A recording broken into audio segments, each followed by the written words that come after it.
Halo, salam satu data.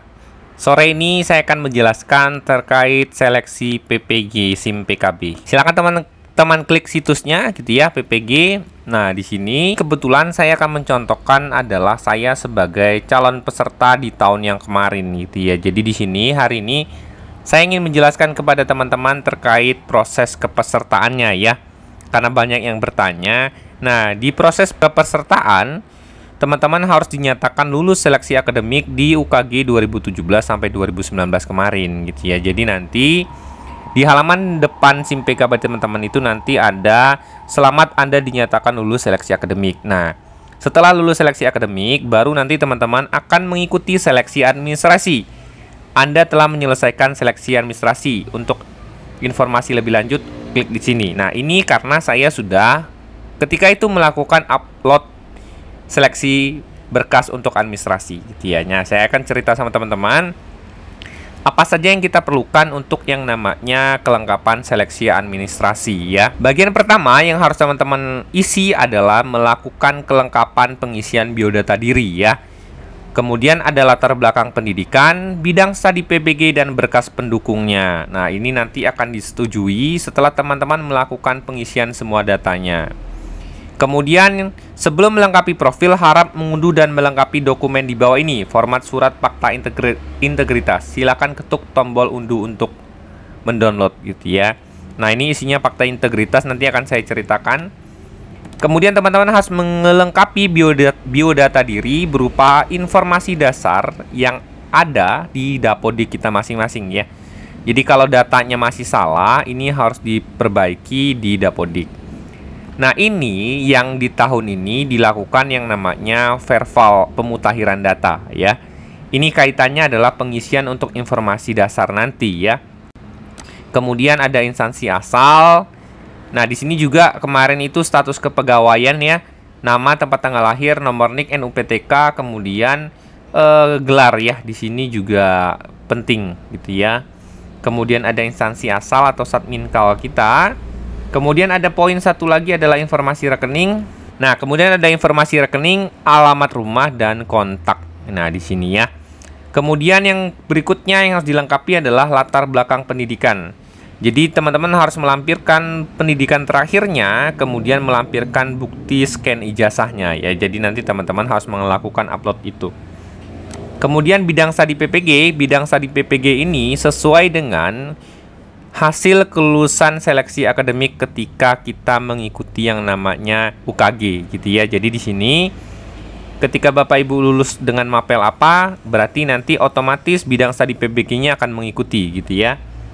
Nah, ini adalah poin yang paling penting adalah berkas pendukung. Nah, berkas pendukung ini adalah berkas-berkas yang kita gunakan untuk melengkapi seleksi administrasi untuk calon peserta PPG tahun 2022 ini gitu ya. Secara garis besar tidak ada perbedaan gitu ya. Yang membedakan itu hanya mungkin tahunnya ya. Tahunnya saja. Berarti SK-SK-nya mungkin nambah 1 tahun gitu ya. Yang pertama adalah pindaian SK pengangkatan pertama. SK pengangkatan pertama yaitu TMT awal mengajar minimal ditandatangani oleh kepala sekolah. Ya, ini adalah TMT pengangkatan kita sebagai guru, di mana di syaratnya adalah kita diangkat sebagai guru minimal di 31 Desember 2015 gitu ya. Jadi jangan lupa teman-teman silakan scan SK pengangkatan pertama. Ini kaitannya dengan TMT awal mengajar. Kemudian di poin kedua ada pindaian atau scan SK pengangkatan atau kenaikan pangkat terakhir. Hasil scan asli fotokopi legalisir SK pengangkatan 2 tahun terakhir. Nah, di sini adalah 2019-2020 dan 2020-2021.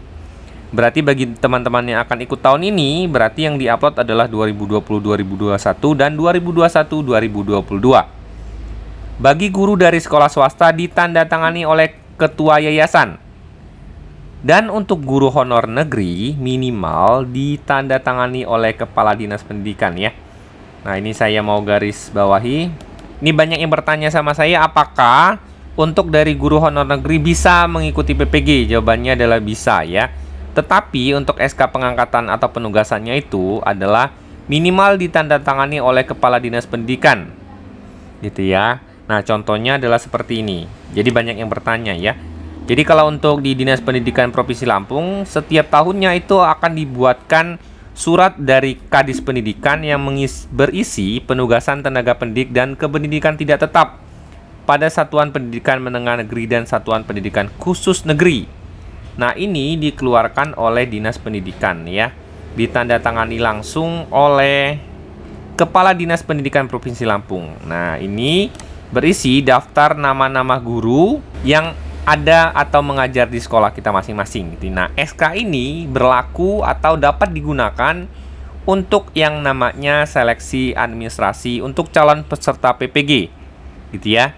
Jadi SK pengangkatan ini bisa menggunakan minimal adalah SK Kadis untuk honor negeri dan SK dari ketua yayasan untuk honor di sekolah swasta, ya.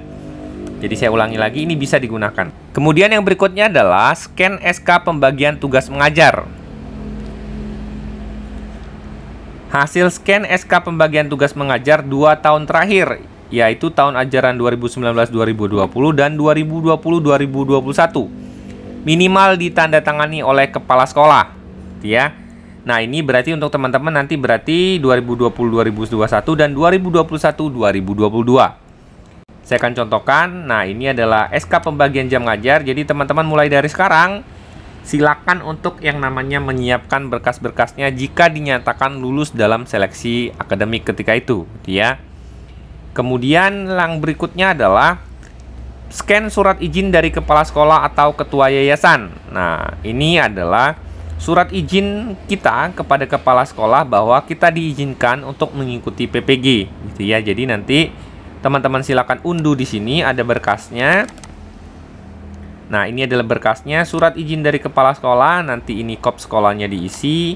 Kemudian ini adalah nama kepala sekolah, kemudian memberikan izin kepada nama kita masing-masing ya untuk mengikuti dan mematuhi ketentuan yang berlaku dalam rangkaian program PPG, gitu ya, dalam jabatan. Nah, nanti ini dicap, ditandatangani oleh kepala sekolah dan diupload, gitu ya. Kemudian berkas berikutnya adalah melakukan pengisian fakta integritas. Hasil scan fakta integritas dari calon mahasiswa bahwa berkas dokumen yang diserahkan dapat dipertanggungjawabkan. Maksudnya adalah semua berkas yang teman-teman upload ini menyatakan ini adalah berkas yang asli, bukan berkas tiruan atau bohongan, gitu ya. Jadi teman-teman silakan unduh di sini. Ini ada fakta integritasnya juga. Ini adalah contoh fakta integritasnya.